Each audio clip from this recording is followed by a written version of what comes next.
Hello, it's Mrs. Hoekstra. We're in Module 3, Lesson 5 on page 34, using the identity and inverse to write equivalent expressions. And you'll see the essential question, what are the identity properties? All right, what are the identity properties? Also, this first page is an opening exercise. We're going to skip it and leave it for in class when you guys come in. So we're going to jump over to page 35. All right, go over to the other page. We're going to not do number 6. That's part of that opening exercise. We're going to start with example 1, middle of page 35. All right, on page 35 here it says to write the sum and then write the equivalent expression by collecting like terms and removing parentheses. State the reasoning for each step. All right, so it says we're going to take the sum. Sum tells me I'm going to add, so I'm going to be adding all these, right? This is an answer to an addition problem. So I'm going to take 2x plus negative 2x plus 3. And I'm going to add those together. And it says we can do that by removing the parentheses. So the 2x stays plus, now we're going to have our negative 2x plus 3 because we just removed the parentheses, right? And what I can do is I can actually add in parentheses where I need to. I'm going to put these together because they both have the same variable with the same power. That is the associative property. It's the associative property. Okay, it allows me to rearrange them or order them, so that I can group them in a way that makes it easier for me. So I see my like terms. So what is 2x plus negative 2x going to give me? It's going to give me a 0. And then the plus 3 is still there. And 0 plus 3, right, is just 3. And this property here is a new one that we haven't seen before. Associative property we have. But this one here, when we add 0, adding 0 is really a nice thing. This is called the additive identity. Additive identity, right? I can add 0 to 3, and I haven't changed 3's identity. 3 is still 3, okay? The identity has not changed. All right, so let's try the next one. The next one says we're going to add 2x minus 7 plus, and it wants us to add the opposite of 2x. The opposite of 2x is the opposite of 2x, negative 2x. Okay, so I'm going to start off by removing the one parenthesis, right? I'm going to move that around. I'm going to use the commutative property that says I can do 2x plus negative 2x plus negative 7. All right, so I'm going to use the commutative property. Right, commutative property, let me rearrange those, right? If you need to, put the arrows in so you see what we did. And then I'm going to put parentheses around these two, which is also going to give me the associative property. The associative property says I can put those together. And what happens when I have 2x plus negative 2x? Again, it is 0 plus negative 7. That is the additive identity.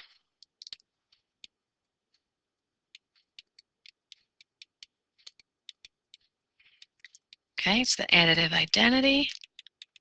I didn't change the identity of my negative 7, so the answer is still negative 7. Okay, and notice how my expression is getting funneled into smaller and smaller spots until I can get no further. All right, let's try letter C. The opposite of 5x minus 1. Opposite of 5x minus 1. Opposite of 5x minus 1, right? There's the opposite. Opposite of 5x minus 1, and we're adding 5x. Well, the opposite of 5x minus 1, what is the opposite of just regular 5x? Well, it would be negative 5x. And what's the opposite of subtracting 1? Adding 1. And then the 5x from up here, right? So basically, I kind of smattered, if you want to think of it that way, right? Can you say I distribute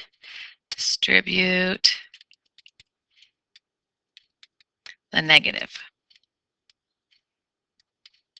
Okay, distribute the negative. That's what I did from step 1 to step 2. Now I'm going to rearrange these. What property says I can rearrange them? The property says I can rearrange them. That would happen to be commutative property. Right? Commutative property says I can rearrange those. All right, then I'm going to put parentheses around those two there. That is also the associative property. Okay, associative property lets me put the parentheses around it. Now, what is negative 5x plus 5x? Well, that's just 0 plus 1. 0 plus 1 is the additive identity.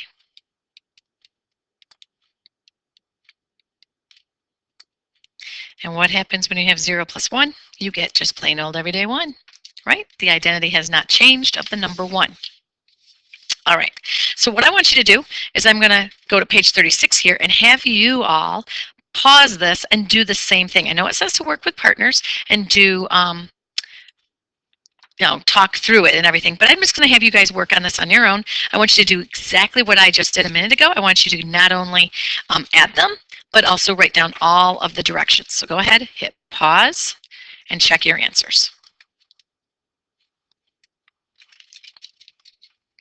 Okay, take a look at my answers here. So I used the commutative and associative property pretty much through the whole page. And then, of course, at the end, most of them gave me an additive identity. The only one that didn't, I did not have to use that, was on letter D. All right, letter D, you have T, or you could have written 1T if you had 1T. Also the same answer. I'm just too lazy to write the number 1. Too much work. So that's how the additive identity works. We like having those zeros. Remember I said that in class. Zeros and ones are going to be very important to us in algebra class. So finding these zeros, finding ways to make that 3x and negative 3x zero out, really important, very useful for us.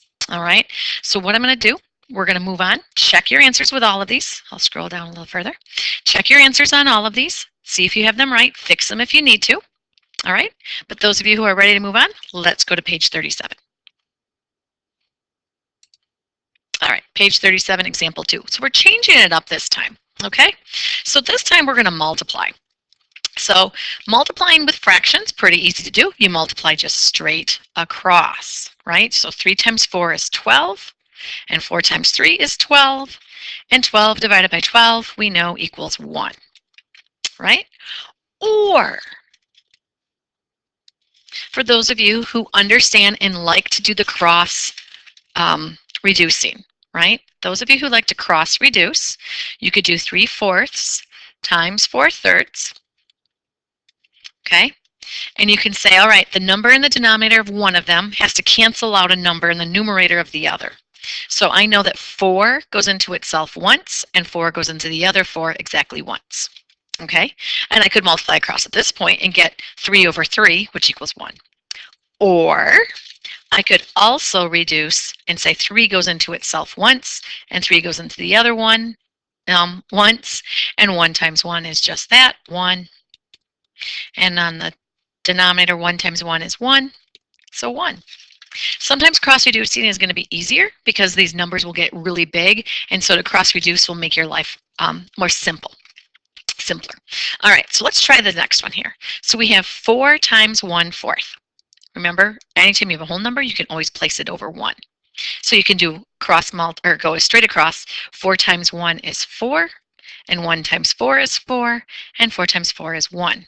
Or you can cross reduce, and you would say, hey, 4 goes into itself once, 4 goes into itself once again, and you get 1/1, which equals 1. Okay, so even cross reducing will work. Let's try 1/9 times 9. 1/9 times 9, again, 9's a whole number. I'm going to put it over 1. How do you think I'm going to attack this problem? I can either multiply straight across and get 9/9, or I could reduce and get 1/1, which equals just 1. Okay, now the next one, we've got negatives. Doesn't change anything. We can still handle it, no big deal. Actually, let's change that. And I'm going to make this be over 1 again because it's a whole number.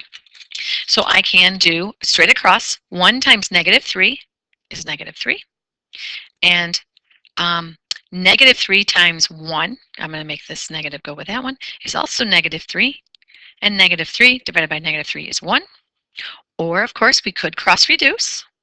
And if you cross-reduced, your 3's would cancel. And you would have negative 1 over negative 1, which we know equals 1. Have you guys caught on to how this is working? Now this last one, I don't have a whole number. It is an actual fraction times another fraction. So again, we can work our way across. If you multiply across, 6 times 5. Negative 6 times negative 5 is positive 30. And 5 times 6 is positive 30. And 30 divided by 30 is 1. Or, again, if you cross-reduce, right, 5 goes into itself once, and 6 goes into itself once, and you would end up with negative 1 over negative 1, which we know equals positive 1. So if you notice every single time up there, we multiplied by the reciprocal, okay? And so when you multiply by a reciprocal, okay, when multiply by a reciprocal, when you multiply by a reciprocal, this is actually going to always equal 1. It will always. I love that about math. There's no, like sometimes, it will always equal 1. Okay?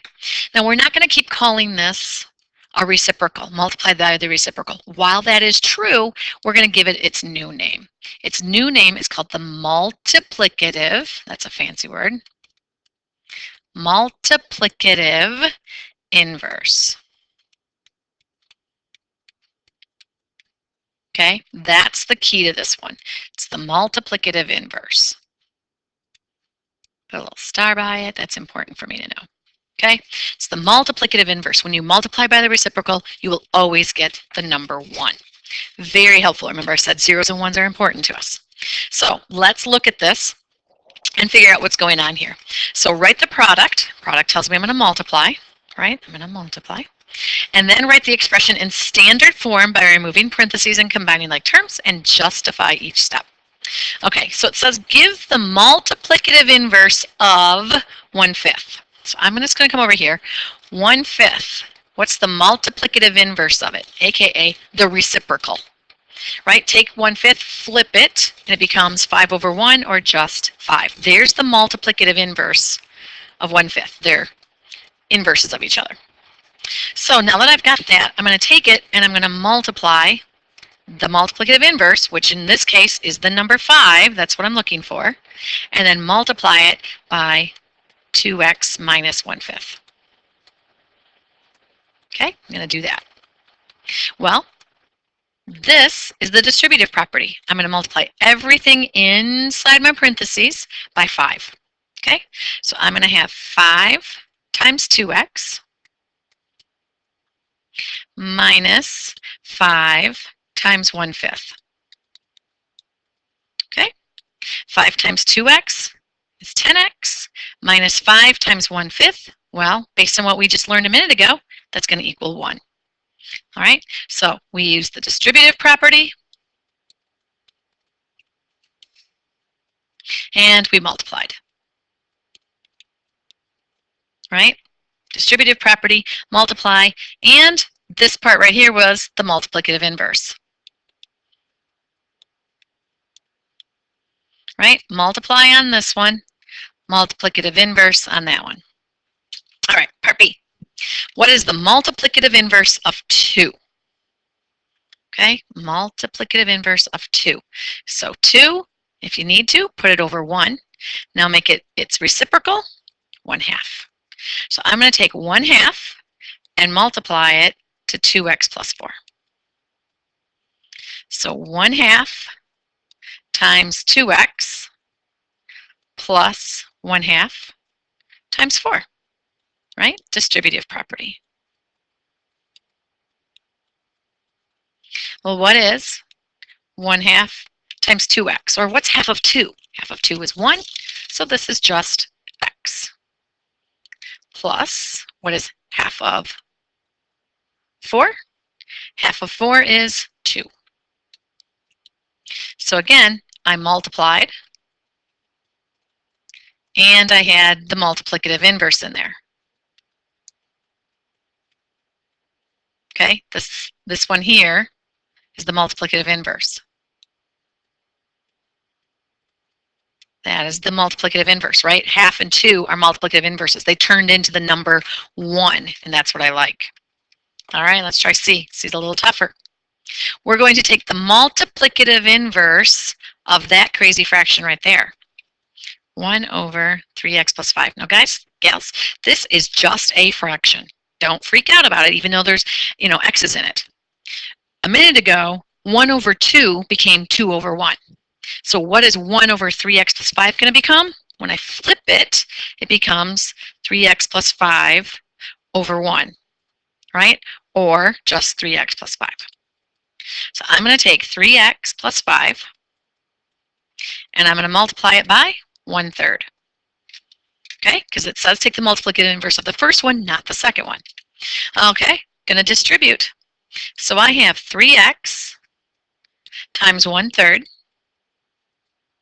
plus 5 times 1/3, right? That's the distributive property. Distribute. Everybody inside the parenthesis got a 1/3. Well, what is 3x times 1/3? 3 times 1/3, they're multiplicative inverses of each other. They're reciprocals. That's going to become 1x plus 5 times 1/3. Not so nice. I'm going to put 5/1, multiply across. 5/3. I don't care what 5/3 is. We'll just leave it like that. What did I do? In this last step, I multiplied and used the multiplicative inverse. Multiply and multiplicative inverse. Nice rule to know. It's very, very helpful. All right, page 38. I want you all to hit pause, and I want you guys to try these 3 on your own. Hit pause. Okay, so here's my answer to A. I ended up with -2y plus -1x. What did I do? Well, I wrote the problem out, and then I used the distributive property. Right, use the distributive property, and then I multiplied and used the multiplicative inverse. Right, and use the multiplicative inverse. On B, I have I have 1h minus 5, or just h minus 5. Again, I use the distributive property, and I multiplied and used the multiplicative inverse.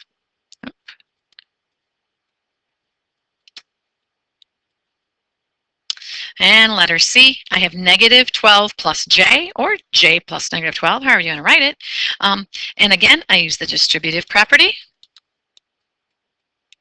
and I multiplied and used the multiplicative inverse. All right, if you have questions, put stars by them, the ones that you're confused on, so when we get to class, we can go over those. All right, see you guys later.